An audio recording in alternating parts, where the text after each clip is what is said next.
Today, both sides in Syria's civil war met for the very first time since the uprising broke out nearly 3 years ago. Well over 100,000 people have been killed.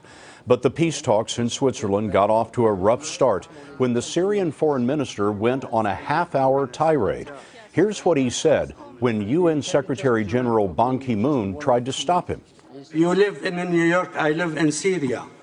I have the right to give the Syrian version here in this forum. And he kept on talking. Our State Department correspondent Margaret Brennan is covering the talks in Montreux, Switzerland. Margaret? Scott, the Syrian regime flatly rejected the idea that President Assad stepped down, which the U.S. and the rebels say is the entire purpose of these talks. Instead, the regime wanted to focus on the rebels as terrorists.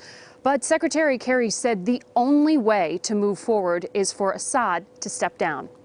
And he has long since, because of his choice of weapons, because of what he has done, lost any legitimacy. Who can imagine that tomorrow or in a week or in a month you could suddenly say, oh, okay, it's all right, you can lead Syria?